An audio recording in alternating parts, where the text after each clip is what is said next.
You are now listening to the Life of Produk Podcast. Yeah, what up, man? It's the boy Product. You're now locked into the Life of Product Podcast. It is November, baby. This weather's weird because it's now fully hoodie weather. I had shorts on the other day. But we back in effect. I hope you had a great Halloween. I haven't celebrated Halloween in years. I ain't gonna lie to you, dog. Like, what am I? The joke is, what am I gonna be, Wolverine? And then I saw Charlemagne and God dressed up as Wolverine. I was like, see, this is why I said, what am I gonna be? Because I don't know what the dress up is. But okay, I really want to dress up next year. Like next year, I really want to do Halloween next year. But if y'all got some suggestions on what I should be, then let me know, man. Because I don't know, man. Like, dog, I feel weird as a grown man in his 40s, popping up to a Halloween party dressed up as a Mortal Kombat character. I'm not saying I wouldn't do it because everybody's dressed up as a character, but I feel kind of weird. I don't know, man. Maybe like a dope movie character. I saw Mark Zuckerberg dressed up as John Wick the other day, but he didn't look that John Wickish. I don't know if it was John Wick or if it was another character he kind of looked like, but people were saying John Wick. But it didn't look that John Wickish. It looked very meta. It looked a little meta-ish. I don't know, man. They call it meta now, right? Yeah, it's not Facebook no more. It's meta. I don't know, man. I'm out the loop with a lot of stuff, but bang, bang, baby, we already here. We're about to go into 2025, man. This year just fast, like really fast. For New Year's last year, going into this year, I went to my cousin's crib. Family was over there. We had a great time. And then I remember somebody say, yo, watch this year just go by fast. And it literally did. Now, 2024 was a scary year. I'm going to blame Cat Williams for that, respectfully. I love Cat Williams, but I'm blaming Cat Williams for that. We had a lot of things happen this year. Well, first of all, I want to catch up on y'all. I kind of took a small hiatus. I've been taking a lot of hiatus, but I had to get a lot of things right. Shout out to my daughter, man. My daughter had her senior night the other night. I didn't know that all the other schools had senior night, but she had senior night, and it was great. I got to brag on my kid for a minute. It was great. She's in color guard, and so me and her mother had to walk on the field with the other parents. We all had, like, all the parents basically had to escort their kids on the field, and I was like, oh, this is great. And you know what? I haven't seen my daughter get like really emotional in years. My daughter's a gangster. She don't cry about stuff. And my daughter just roll with the punches with a lot of stuff, right? While we were on the field, she shedded one tear from her right eye, and I thought it was the cutest thing ever. You know what I'm saying? And I was on the right side, and both of us, we had to hold like one arm. So her mom was on the left, she had to hold her arm, and I was on the right, I had to hold her arm. And she had to actually switch high school. So this is her first year in this high school, but her last year of high school, but she's already, really gained really good friendships there. The color guard crew was very welcoming to her. And this is actually the first time she's done something with me and her mother since she was a child. You know what I'm saying? Me and her moms, we got two sons and a daughter together. And, ever since, that ended years ago, the relationship, we didn't really do things together. Some relationships work like that. Some people are able to do that. Me personally, I think it was a better idea for us to, do 2 birthdays, do 2 Christmases respectfully, and not in a mean way. There was no animosity on that. I just felt more comfortable doing that. So this was the first time my daughter got to see, both of her parents together at an event with her, and she got a little emotional. Nene was crying. It was great, man. It was great, man. To see her, she's about to graduate and go to college. I'm very nervous. I think I'm more nervous than she is. As a father, my son's is different. My son's hard body, bang, bang. You can't raise your daughter but so tough. You can only raise your daughter but so tough. You can't really, I remember when I first told my pops her mom was pregnant. And I was like, your dad, we gotta talk. I was like, what I'm saying? Boom, boom, boom. She pregnant. He's like, word. So when, you don't know the gender of the baby right away. So when we found out, my allergies is killing me. When we found out the gender of the baby, my pops, I think he came to visit in Brooklyn at that time. He came to visit because he had moved out of state already. So he was like, what's the gender? I said, yo, it's a girl. And he was like, yo, this is great. I was like, word? He was like, yo, listen. He was like, yo, having a daughter is special.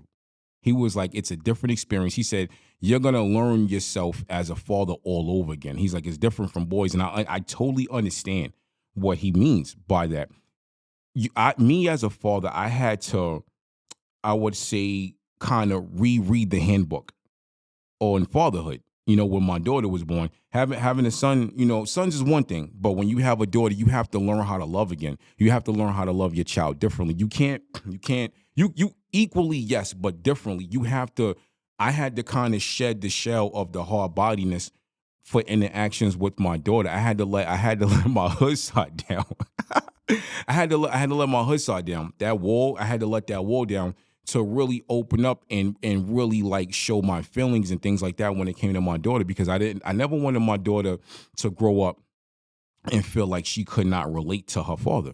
I never wanted her to do that. And we have an awesome relationship, and it's been a beautiful learning experience. So I'm very proud of you. You know what I'm saying? Bang, bang, baby, 2024, we're going into 2025. Whatever college she goes to, I'm going to be happy for her. I will pop up instantly if anything happens, and I pray nothing happens. You know what I'm saying? She's a very well behaved child. So, you know what I'm saying? We got some stuff to talk about today. It's episode 131. Did y'all see that D Wade statue? Oh man, yo, listen, man. I got an issue with when these people be making these statues and they be making these wax figures. They don't be hitting right. They don't. Did y'all see the Lil Wayne one? Fam, come on, fam. Like, it wasn't hitting. I wasn't feeling it. I wasn't feeling it. It looked like a crackhead off Utica Avenue back in '94. Like, fam, wasn't hitting. And no disrespect to Lil Wayne. Lil Wayne deserved a wax figure, but that wax figure wasn't hitting. That D Wade statue, man. Like, I didn't know D Wade actually seen it as they were making it, so I guess he approved it. Maybe he didn't approve the final version of it, but he approved it. Oh man, dog. First of all, shouts out to D Wade. I think D Wade is he was an amazing basketball player. I think he's an amazing husband. I think he's an amazing father. And y'all give D Wade so much flack about his personal life and the things that happened with him and his son transitioning early and things like that. That is that man's child. You cannot tell that man how to raise his child. You can't tell him or his wife or the biological mother of that child how to raise that child. So a lot of y'all that was giving y'all input on that, I wasn't feeling that. I thought it was messed up. First of all, before we get into the statue of it, to be in D Wade's position, and I don't know what that feeling is like for your son to come to tell you that he wants to be a girl. I don't know what that feels like. I'm pretty sure, no matter how supportive D Wade was of that, it had to at a certain point kind of hurt. You know what I'm saying? I'm a very supportive father. I'm gonna be supportive no matter what. And I told my sons like this, right? I said, I'm gonna support y'all. Anything y'all do, as long as y'all not out here robbing people and stealing from people and stuff like that, you got my 1,000% support. You know what I'm saying? So for him openly supporting his son, I give that man all the credit in the world. So, but this statue though, fam. Yo, oh man. People are saying the statue looks like Morpheus from the Matrix. It kind of does. Yo. And it's got the face, and he's like yelling. He's like this. It kind of looks like that one black dude with the strong chin that had like the circle on his head. I think he was on the Stargate show. I can't remember what show he was on. But low key, that D Wade statue kind of looks like Anderson Silva. It kind of looked like Anderson Silva in the UFC match before he retired, fam. Oh, man, yo. Oh, fam. Oh, man, yo. They could have that statue be a standing in the next John Wick. Yo, boy. Listen, D Wade deserves it. He deserved that statue. What he did for the Miami Heat was incredible. And that's, I'm just, speaking of basketball, shouts out to the Liberty, baby. We got that W. The Yankees ain't do it. But the Liberty did it. And I love basketball. I love women's basketball. I love basketball in general. I've been watching women's basketball since they came, or whatever, and since it started. I was going to Charlotte Sting games back in the day whenever they had a team. They need to get another team, man. Y'all need to stop playing games, man. Stop playing games and get another team. But shouts out to the Liberty. Yankees tried to do it. They didn't do it. Everybody trying to blame Fat Joe on that. Stop. Nah, leave the Don Cartagena alone. It's the boy Product, Life of Produk Podcast. Episode 131. We will be right back with the second part of the show. Yeah, what up, man? It's the boy Product and to the Life of Produk Podcast. We are back. If you need sponsorships or advertisement or interviews, it is lifeofproduk@gmail.com. That is PRODUK. Or Korporate.Ent @gmail.com. That is corporate with the K. Let's get your brand out there. Let's get your music out there. Let's get your business out there. Oh man, my allergies is killing me. Shouts out to my client Key. That's my guy right there. He's my client, but we're like fam. I've been assisting him and coordinating this project that he's working on. Really, really dope project called Project Blue. The first single will be dropping in January. You know what I'm saying? We got some really good things right there. And listen, if you need production, if you need songwriting, holla at me. I will facilitate this for y'all. Put you in contact with him. We'll make it happen. Yeah, it's episode 131. I'm still mad the Yankees lost, but we episode 131. Shouts out to Ice Cube. He performed at a Dodgers game. Did a good job. I'm still mad. We got one. Listen, before I get into the show today, right? Any Mets fan? I'm a Mets fan, but us Mets fans are divided. We're divided like America. Some of y'all Mets fans go too hard. Y'all be wilding outside of Citi Field, right? And I've been seeing a lot of Yankee slander from Mets fans, right? I love the Mets. I've been to plenty Mets games, but chill. We ain't get that Subway Series. You know why we didn't get a Subway Series? Because of y'all. So y'all dropped the ball, literally. We didn't get a Yankees versus Mets Subway Series. We haven't had one since the 90s. End of discussion. Done. Finito. Bong bong. Shouts out to my family that live up there around the corner from Yankee Stadium. I ain't seen y'all in a minute, but shouts out to y'all. I love y'all. Episode 131. Episode 131 is titled, Does Your Passion Make Sense? Does your passion make sense? A lot of people, I see a lot of people right now that are pushing for different things. I've seen a lot of y'all start from nothing. I've seen a lot of y'all try 3, 4, 5 other things, and it did not hit. And now that 5th or 6th thing that you tried, it took off. And I support that. That's actually motivation for me. That's motivation for me because I see y'all and I say, okay, the key ingredient to a lot of this is not giving up. There's another key ingredient to this besides not giving up. One of the key ingredients is keeping it real with yourself. This thing that you're passionate about, is it going to make you money or put you in a position in life that you need and deserve to be in? I've seen people push for years, put all their 20, 30, 40, 50 grand into something and not make it back, not recoup it. And now all they have is memories and equipment. You don't want to just be left with memories and equipment and you did not achieve your goal.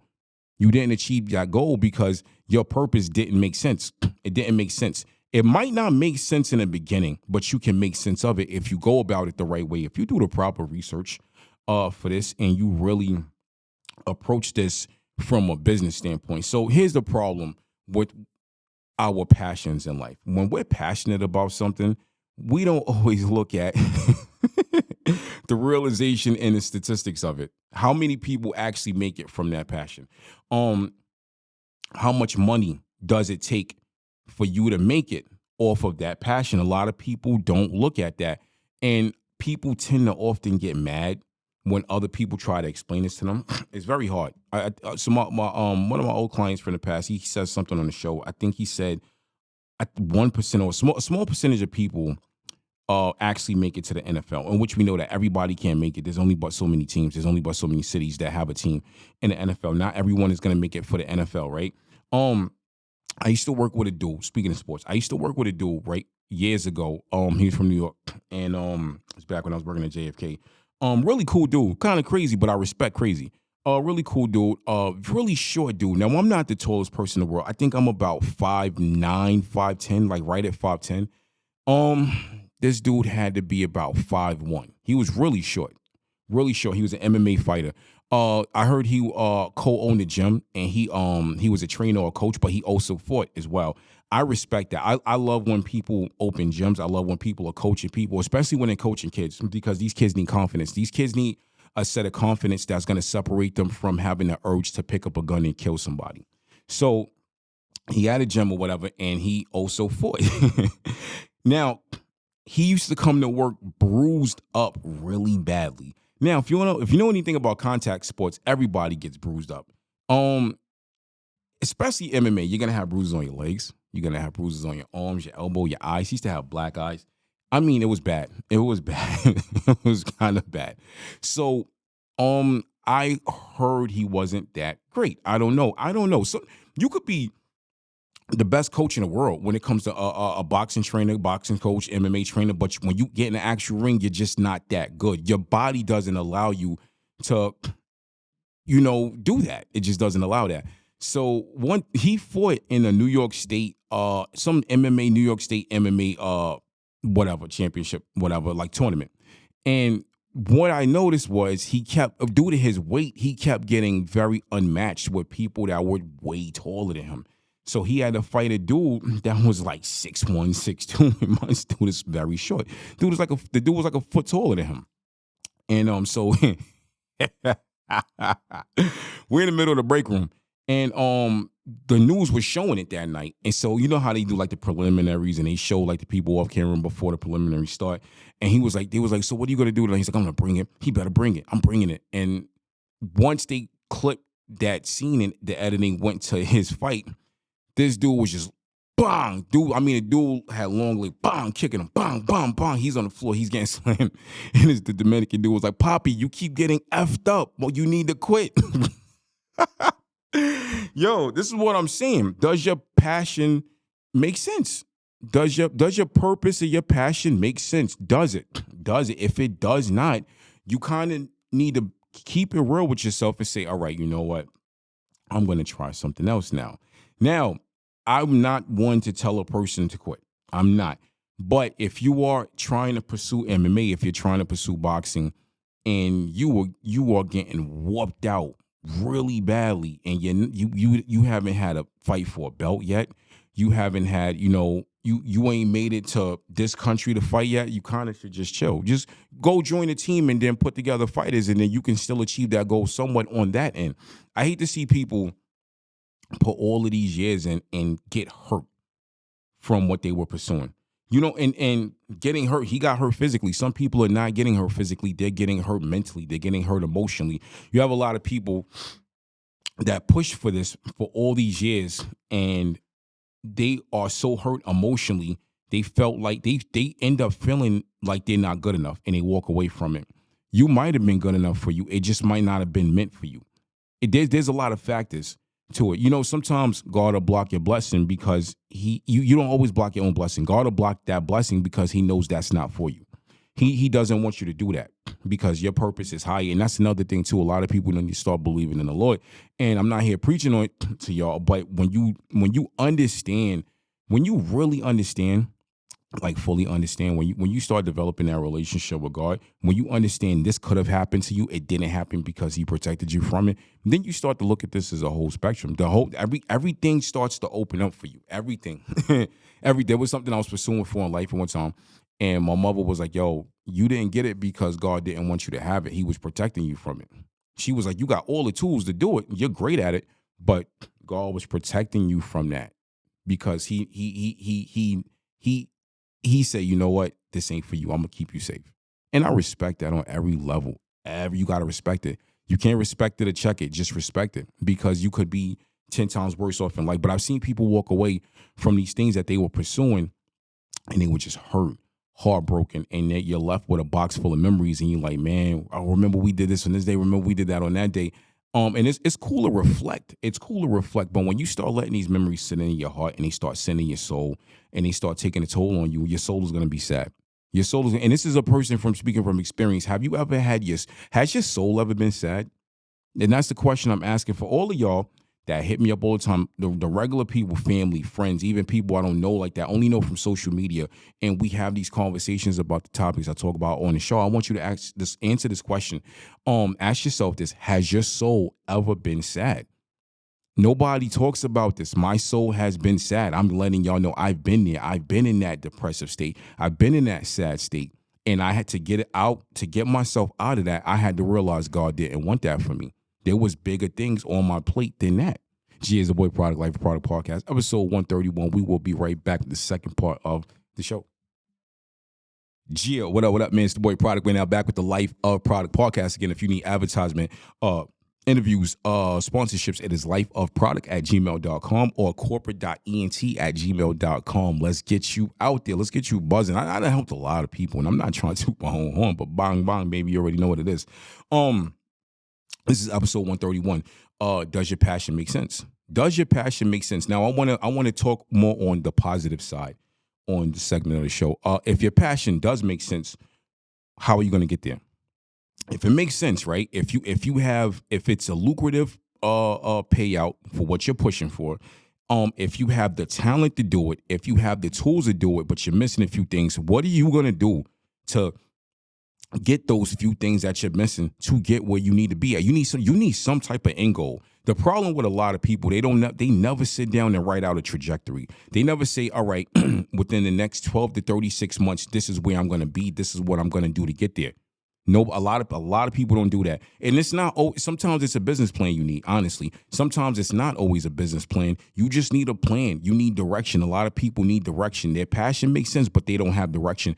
If your passion makes sense and you don't have direction to get there, you need to be directed. So not everybody is built to be a leader. You know what I'm saying? Business is a talent, and I've been saying this from day one before the show. Before I had the show, I done other interviews. I've had conversations with people where I said business is a talent. Now, if you're rapping and you got bars, you nice, you producing your own music, and you are the next Kanye West, you the next J. Cole, you the next big superstar rapper producer, right?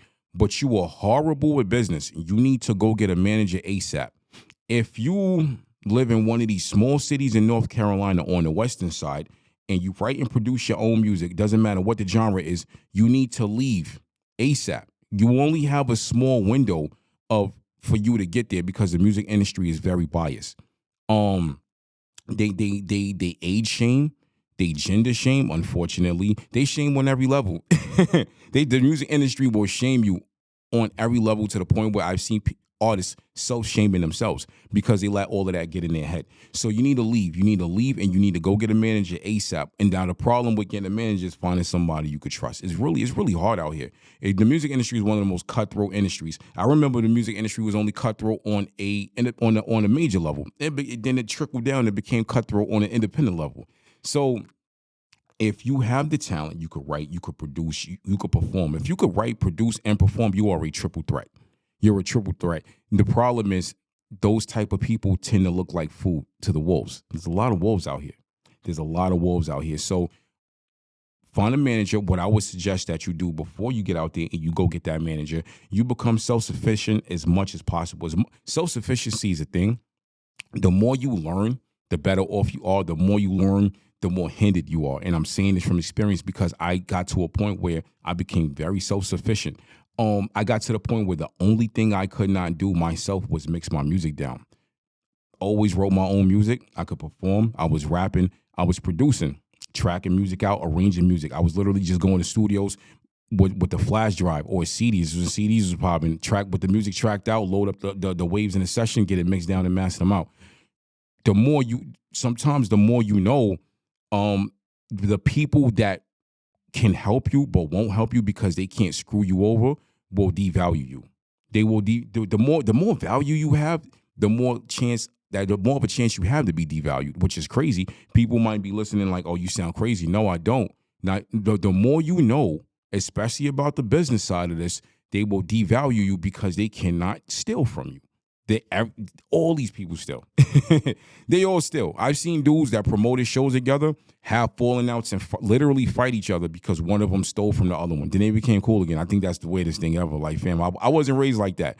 Once you steal from me, I ain't rocking with you. Not rocking with you. We're done. I don't care if we family. Once you take money from me, I can't rock with you no more. I'll love you from afar. I love you from a distance. If we're not blood related and you stole from me, then you exiting my life it doesn't matter. I'm cool on that. But that's another thing. So you need to make a trajectory. Sit down, write out this trajectory. If you are pushing, it don't even have to be for music. It could be for business, right? If you're a self-educated person, right? Say you went to high school, you got a GED, right? But you didn't go to college, and you were pushing for something in this industry. Learn the laws. For that industry. Learn the laws. You need to sit down and literally write down how much it's going to cost you to get started, and you need to write down how much it's going to cost you to keep that business afloat for the next 6 to 12 months. Because businesses don't always make money off the. If you have a business and the day you start that business, you start operating that business. If your business starts making money right away, thank the Lord. Thank God, because a lot of them don't do that. Be prepared to go back to the work field or keep working while you're operating that business. That's another thing a lot of y'all don't want to do. A lot of y'all are not ready for that. You got to pull your big boy pants up and rock out. These ain't no bugle boy jeans. What are you doing? rock out. Be prepared for that. Write your trajectory out. Sit down and learn the laws. If you are going into the trucking industry, there's a lot of things that you need to learn. You know what I'm saying? Whether it's a flatbed, cargo van, hot shot, it doesn't matter. You need to learn the laws. You need to learn what your IFTA plates are. You need to learn what your UCR is. You need to learn all this stuff. And it's really a lot of this stuff. Honestly, I'm gonna keep it real with you. A lot of this stuff, the businesses that I've indulged in or I've seen people do, you can literally just go on YouTube and learn it. You can. What you rather do all day? You rather sit and watch fight videos on YouTube, or you rather watch videos that are gonna earn you money? You rather watch stupid videos on YouTube and funny shorts, or you rather watch a 10-minute video that's gonna put 6 figures in your pocket? I would rather watch a 10-minute video that's gonna put 6 figures in my pocket. I don't care about them stupid shorts. I'm funny than half them people anyway. In real life, I'm a funny dude. I make jokes. Funny than half them people. So don't. And then too, a lot of people, I think a lot of people get bored fast. I think learning is boring for a lot of people. And this is a real subject. A lot of people have the potential to get what they want, but they won't get there because they get bored very easily. I don't know if there's like some type of like term for that, or if that's like an actual condition, but a lot of people get bored very fast. So then they tend to shy away from, their goals and the things that they needed to do. If they would have took another week or two learning, they could have been set for life, but they got bored and they just started thumbing through their phone, looking at funny videos, looking at cat videos, looking at dog videos, whatever, watching sports. You might have said, this is boring, I'm gonna watch SportsCenter. And you did that for 2 days. Then that 2 days turned into a week. That week turned into a month. That month turned into 2 years. And now you got this project that you've been sitting on that you have not completed and you never will complete because you wanted to watch SportsCenter. I love SportsCenter, but there's a lot more things I have to do throughout my day that's more important before I get to watch SportsCenter. I might not get to watch SportsCenter. I might not get to watch no TV. There's other things that are more important than that.